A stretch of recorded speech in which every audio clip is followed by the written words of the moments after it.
Hello and happy new year, and welcome to the very first weekly outlook of the year.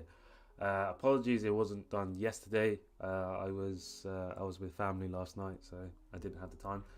But we are back. We are back now. I haven't actually looked at a chart myself since like the middle of November. I glanced at it a little bit yesterday, just to get myself looking at it. I mean, the only charts I've seen is the ones that you've posted in Discord.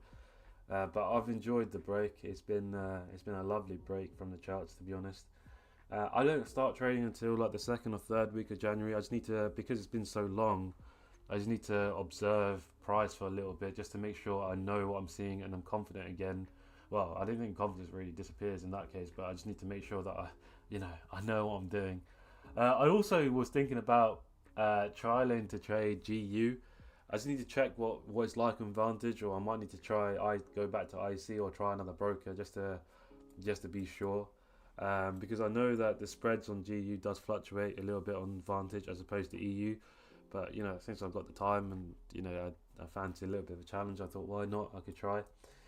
But anyway, I hope that obviously you've all enjoyed the holidays. I hope that you've enjoyed Christmas if you celebrate Christmas and so on, and enjoyed that time with your family. But obviously, it's now time to slowly get back into it. I wouldn't rush January, to be fair. I wouldn't even rush this first week. I would take your time. It doesn't really, you don't have to rush the process. A lot of you were trading yesterday. It makes zero sense. It was a bank holiday.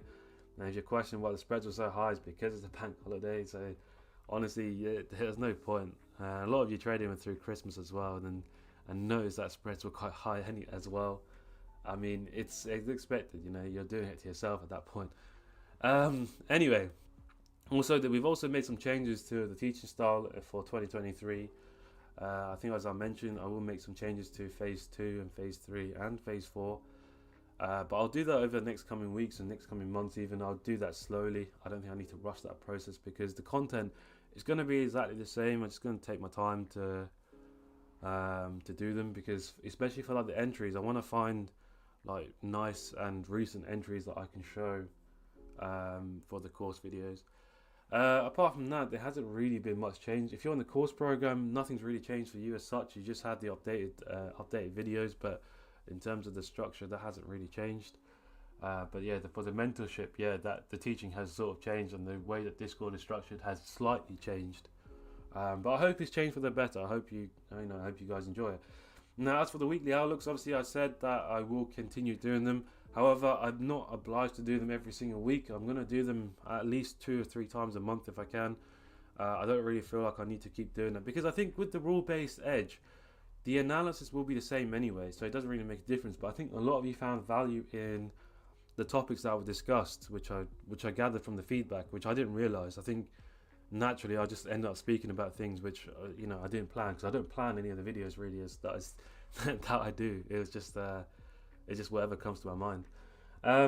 But apart from that, nothing else has really changed for this year as a whole.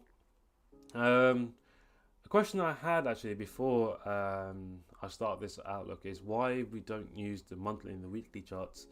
The reason being is because I found that it wasn't worth holding swings for that long. I found that the charges ate into profit too much. I didn't really like it. For me, I now just set hard targets. For example, here, this is a good example actually. So say for example we've got this breaker structure here, and price is currently reacting to this OB. We know that we should aim to take out the low. For me, say if I got an entry point here, for example, I know I could just aim to take out this low and then close that off there and set a hard target. That's how I'd do it. In terms of, I would enter on the lower time frame, take my partial, and then the rest of it would be aiming to take out this low. That's all I use in terms of having those higher time frame targets. I don't try to aim for these lows, or like I used to in 2020 or 2019 even. I just found it really wasn't worth it, and I prefer to be out the trade. I found that my account grew better with the consistent profit taking, and it was easier because I don't like having 2 or 3 trades running at the same time. Even if they're swings, I don't really like having them running. I tend to just hold. I used to just hold. Now I could just close off a trade. It'd probably be done in a day, or about 2 days or so, and then I'm out, and then I could continue with the next one. I found that doing that consistently has helped grow my account better. as opposed to holding those big swings. But obviously, I mean, I'm not expecting you guys to do everything that I do. You know, you guys need to test and assess what you prefer. You know, to be a mechanical trader, it's all about testing and finding the stats and the stats of whatever you're doing in order to know whether you need to carry on doing that or not. It's going to be very hard to just grasp. It's going to be hard to just. Okay, I'm not going to say grasp again. It's going to be hard to just take on what someone else's ideology or thinking. I mean, you can use the same rule set as me, but you also need to understand it for yourself for it to be effective.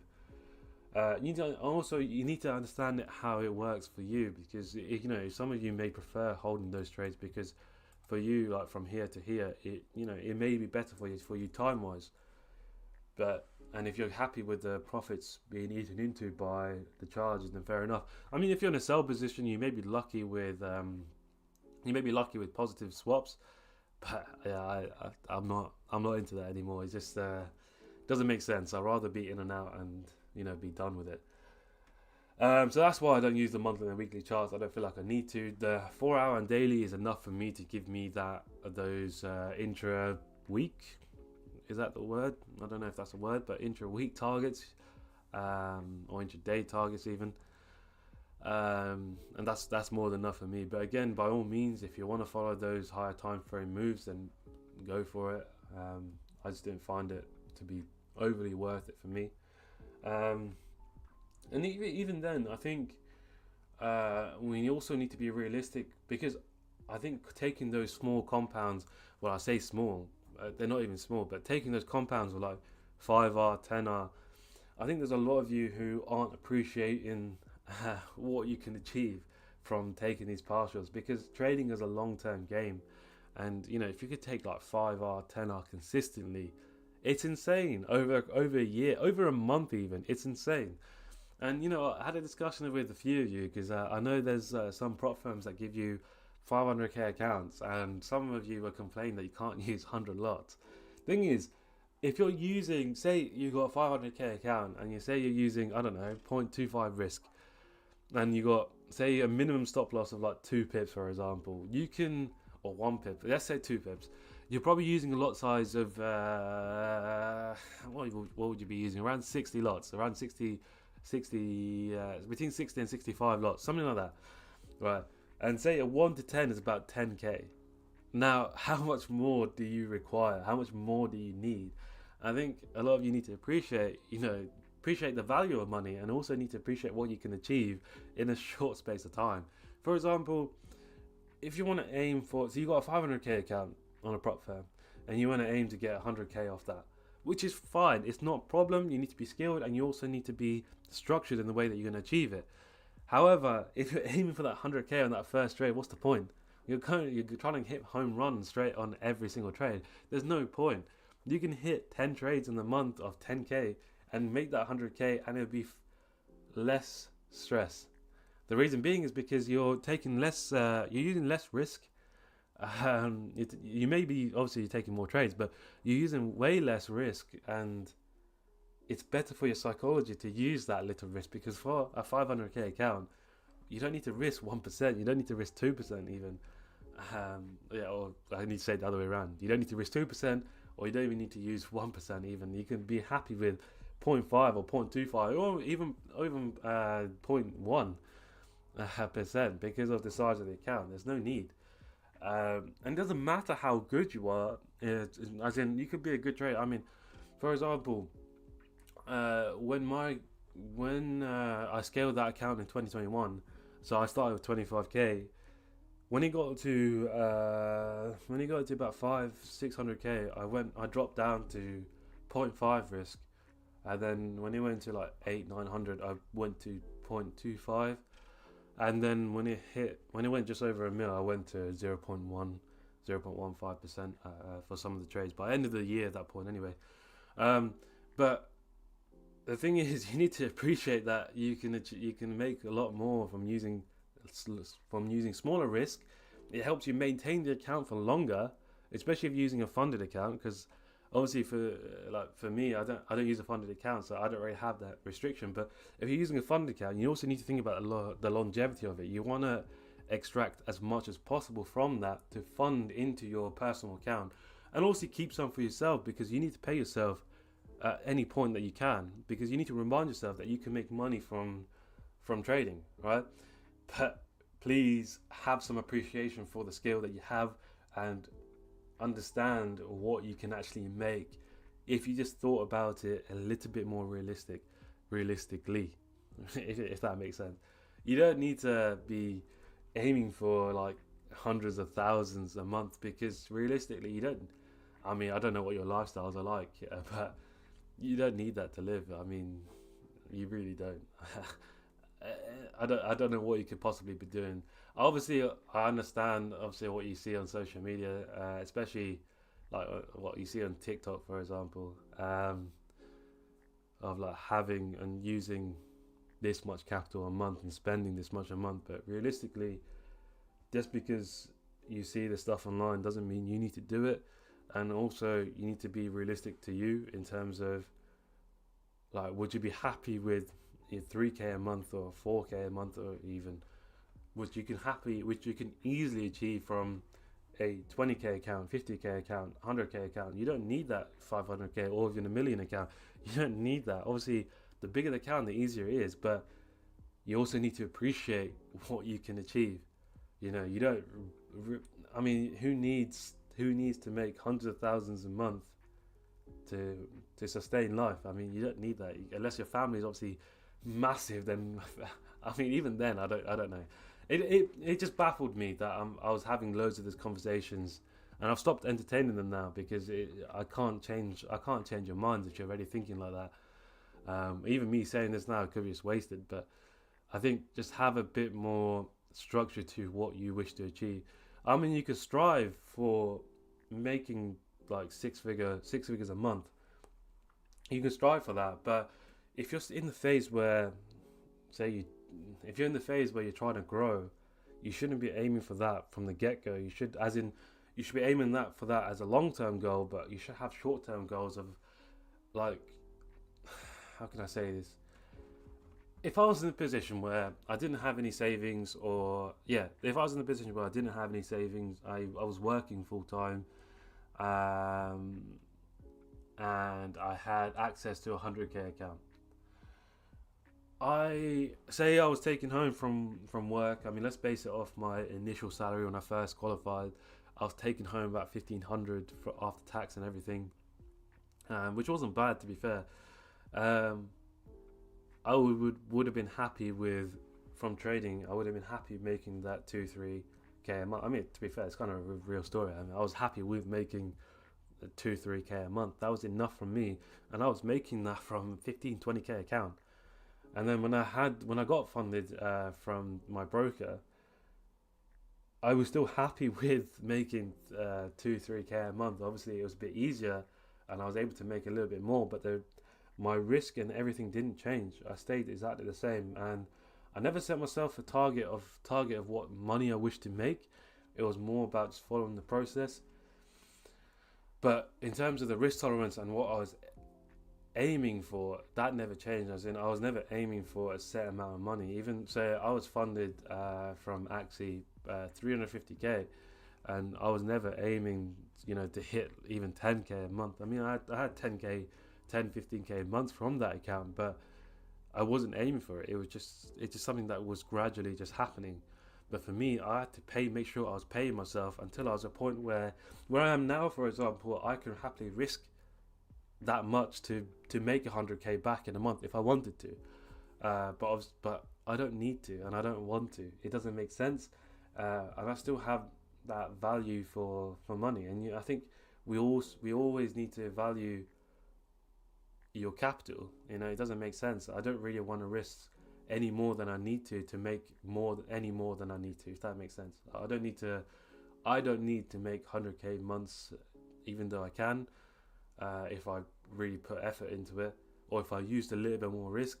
But it doesn't make sense for me, or obviously it depends on everyone else, but for me, being able to sustain is more than enough. And hopefully,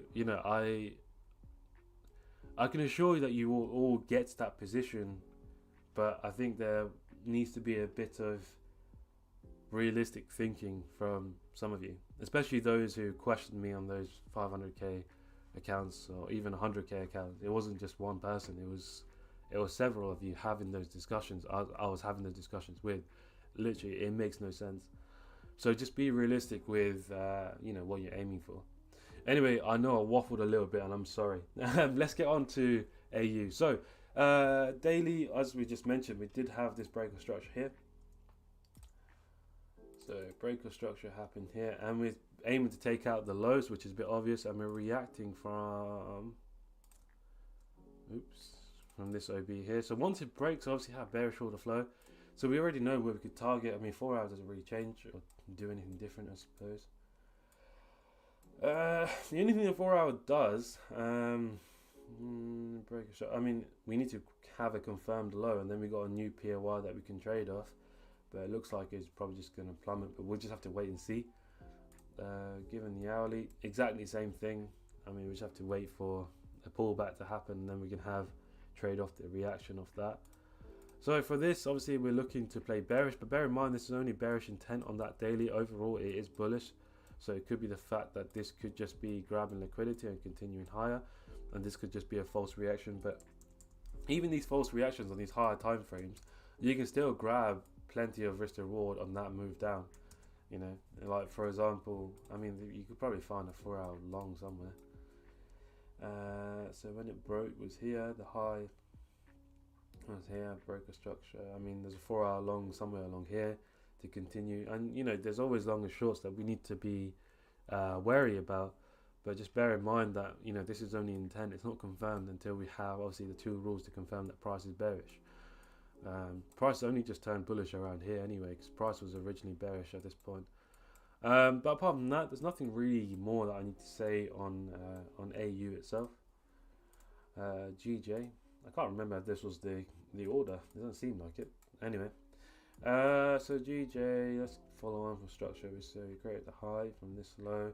That's bearish break, bearish break, bearish. Okay, so we're bearish in this case, and we continue going bearish. We're not really having much pullbacks, to be honest. And I don't really see, you know, when you have like gaps like this, I don't really see much pullback coming into. I don't know why I drew it in there, to be honest. I missed that up. There we go. I don't really see much pullbacks coming into this. I'd rather just use the current POI, especially if in the higher time frame. But in terms of two rules, it is confirmed in terms of being bearish. We just need to be wary of where to sell from. So we obviously have this daily POI here, and we've got the previous one. So the last one was here, but I feel there's more value held in this one as opposed to this one. But we need to wait for that daily pullback to occur before thinking about doing anything else.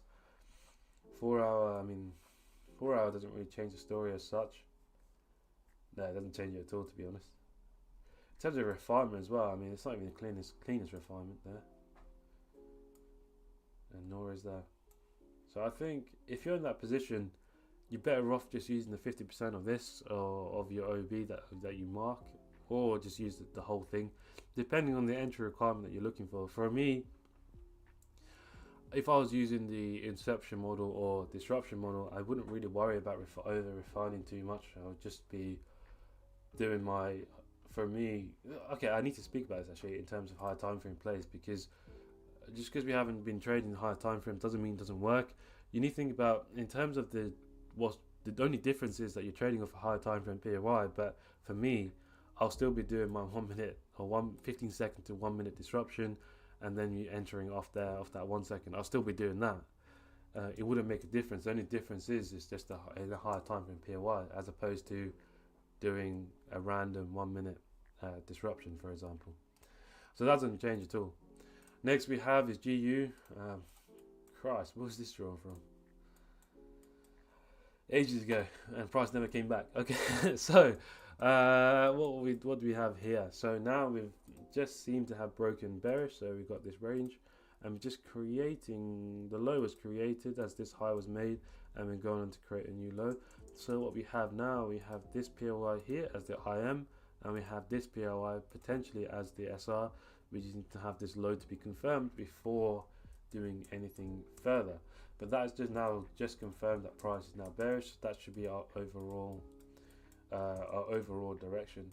I think we had a question. I don't know if it was a ticket or if I don't know who asked it. To be fair, but it was a question of when you have, and this is taught in the course, so you should already know it. But in this case, when you have two rules and you know you're going long, and then price goes on to take out the SR, and then it forms a new low. That's a bad example. Hold on a sec. What I mean to show was, hold on. So where price takes out the SR and then it forms the new a new two rules here. And this is on your base time frame, but even though you still got your IM. Now you're in a sticky situation purely because you're confused about what to do next. Something I emphasize is the fact that we use immediate price action as a priority. You can assess if price reacts off the IM or not, but we always utilize what the immediate price action is showing us because that's what price is doing at this given time. Doesn't matter what time frame you want, doesn't matter whether your entry time frame or what, it makes no difference. Actually no, if you're on the entry time frame, however, price is already bullish, right? The only thing we need to do is be wary of the fact that price may not react at the IM. However, I wouldn't be pushing to go for shorts if you're trading off a POI, if this is your entry time frame. If it's your base time frame and higher, then it's a bit different. Base time frame, same thing. I don't know why I said higher there. It's the same thing. You should be following what immediate price action is doing. You should never be confused in that situation. Always stick to what the two rules are telling you at any given time. So at the time that you're looking at the moment. So let's get rid of that. Let's go to EG. What's this one doing? Right. I never really liked EG. I think I might just take this off, I don't know anyone who trades it either in the group. If you do trade it, I apologise. It's just such an ugly pair. Anyway, so we've got low, high break. So we're obviously going, we've got bullish intent, but we need to have some sort of retracement to somewhere around here. Obviously, that's a fat retracement that we need to wait for. So potentially it gives us a reason to go short as a counter, but we don't have that. We don't have that yet. I mean, what we do have, I mean, this is messy, but what we do have is this break here, high, low, and has that broken? Yes, has that broken?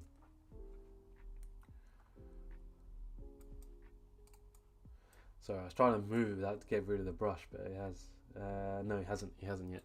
Once that breaks, then obviously that gives us our bearish intent, and then we have that potential to go short towards that daily POI. Obviously, the reason why I favour those moves is because it's such a fat retracement. I feel like whatever happens here will end up to changing trend and continue. I've just seen that happen too many times for me to just wait for these POIs, which is why I stopped waiting and started taking counter trend trades. It's all about understanding what frequently happens, and for me, that's what I understood. And that's the best way to learn in terms of observation. And I think there is a lack of observation. Like some of you would question and ask, can you do 1 minute? I'm not speaking about this person specifically. It's only because he mentioned it this morning. But asking about what was it? It's like 15 second base, 5 second confirmation, then 1 second. 1 second inception, whatever he was trying to do, but he wanted to stick to that as like a strict base. The problem, what was I trying to say? I don't know what I was trying to say. I had something in my mind, but I forgot what I was trying to say. Oh, tans. I don't know what I was trying to say there, actually, to be honest. Yes. He was asking if it works, as in, can you just do that and can it work? Thing is, you shouldn't be asking that question in terms of not because I don't want to answer it, but because I can't. You need to come to me with statistics. You need to show me that you've tested it out, and that would give you the answer itself. You don't even need to show me that, to be honest, but you can if you want to confirm it with me. But as in, you need to see that statistics over a period of time and gain the data to tell you whether this is a profitable edge or whether it's not. Everything that we do is mechanical, and everything that we do is based around stats. And that's the only way that I can approve whether things work or whether things don't. Like the disruption model, for example. When I was testing it, that was a very extensive test. I mean, from August straight to November. That's quite a long time to test. Obviously, I went testing live because I can, but I was happy to do that. But it gave me enough data to understand that this is a good long term edge, and it's for me it was just easy, as in it's less stressful than Inception. There will be a course video at some point about that. I just need a really good trade. Not really good trade, but I just need a good trade. I said good again, didn't I? I just need a trade that I can use for the video for that. I suppose I can use the breakdowns, but the breakdowns do give you a step-by-step run through of the edge if you really want to learn that. Nothing's really stopping you at that point. You just need to use your initiative and watch the breakdowns. I'm going to teach the exact same thing, so it makes no difference. But apart from that, nothing else on EG. And the last one is EU. What is EU doing on the daily? So we're in. This is a quite good example to speak about. I've mentioned this on a few weekly outlooks actually. So say, for example, we're in this daily range, and you start from the extreme, and you can't find any clear POI. Obviously, you got this wick trick here. But in terms of where the imbalance is, the last imbalance you have is between here, which has been somewhat filled by this. But in terms of identifying POI, I would rather choose a POI within here, closer to the imbalance, as opposed to somewhere down here where this has already been filled, it's already been covered, and there's no other confluence other than the fact that you have the wick trick and you have the OB there. If you're questioning about refinement, it should be more, you need to think. You mark out, the best way to do it is you mark out your range, right? You identify the OB. So your actual OB in this range at the most extreme point is this candle here. And you have this wick as the wick trick. Now, next thing you look for is where the imbalance is. The imbalance that you have. So ignore price action here. Imbalance you have is here. So where is it most likely that price reacts is where it's to fill the imbalance and then continue. So what that means is that the price, I think so. The way it sort of works is that the price needs to fill obviously some sort of imbalance. It needs to cover that. Once price is being corrected, there's no reason for price to go any further at this point.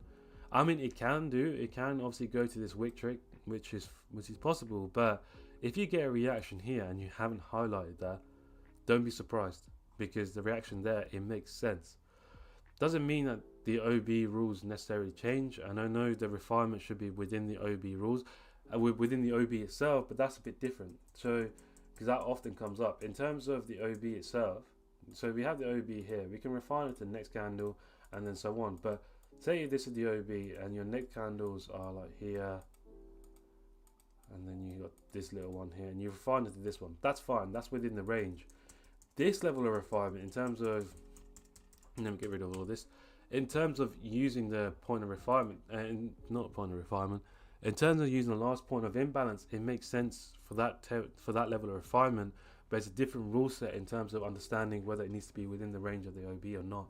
Because you're not refining going sideways, you are technically, but you're refining to find which point of contact has the most confluence, and that is this one. So a simple rule set to have is you mark your range, start from the extreme and find where the imbalance is, and then find your OB around there. Keep it as simple as possible. This should not be confusing. And if it is, obviously just ask me a question with examples. You have to show me like actual examples of what you're getting confused about, rather than start creating hypotheticals. It's never going to help. Show me actual examples that you're confused about, and I will clarify from there. But anyway, in this case, if we see a reaction from anywhere in here, we know that we're potentially going bullish. Price is already bullish at this point, which is pretty obvious. And we should be aiming to take out that high as your higher time frame edge. So that's it from the weekly outlook. I don't think there's anything further for me to say.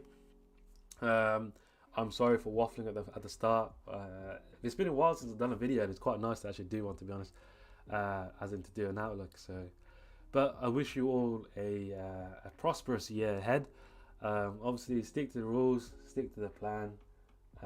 Just remember, at any point, if you are confused, just simply ask yourself, have the rules been met? Are the rules present? Does it make sense in terms of the rules? Because with a mechanical edge, there shouldn't really be too many queries to your edge, as in to your system, because it's all mechanical. You need to make sure that there is a step-by-step process as to, you know, do you have your structure rules correct? Is your OB rules correct? Is your entry rule correct? You know, that's all it is. And you can break down every trade that you take based on those rules, and you can understand what you're doing right or wrong. I think this year should be the year, because I mean we've been running the mentorship since 2019. I want to try and push as much forward thinking as possible, especially even you guys in the course program. I mean, I know you don't get the same liberties as the mentorship program, but you know, I want you guys to start focusing on, you know, forward thinking and understanding, and you know, working out things for yourself. I mean, I'm only here to support, and I can only guide and support with James to an extent, but I can't do the testing for you. I can't do the chart time for you. It all comes from experience, and I think, especially when you're testing a new model, a lot of you are testing it live or testing it on a prop account. It makes no sense. Test it on a demo. Just observe price. You know, you may not be making money, but you won't make money from testing anyway, because you'll just be taking losses because you're still trying to learn. It doesn't make sense, and you'll just be putting yourself into a psychological spiral at that point, a downward spiral even. But I have put out the roadmap for those who are struggling to understand like where to begin and what sort of path to take. The roadmap is, I find, is probably going to give you. It may seem long, but it's probably the most realistic, and I want to be as realistic as possible with you guys. I don't want to sugarcoat and say that you can make $1 million in the next month or so. I mean, you can, if it depends on the size of the account, but you know, be realistic with everything. But anyway, apart from that, I hope no one took offense from what I've said. I've not spoke about anyone specifically. It's just based on the conversation that I've had. I know it could be somewhat personal, but you know, it's not for you to take to heart. It's just for me to reiterate that it's being realistic is the way forward. There's no point trying to push yourself to aim for bigger.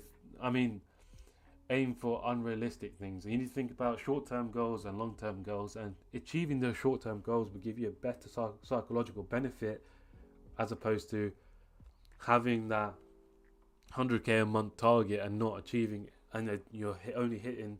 Say you're hitting 10k and you're like, oh, I'm only hitting 10k a month, I'm not hitting 100k, and you're upset about that.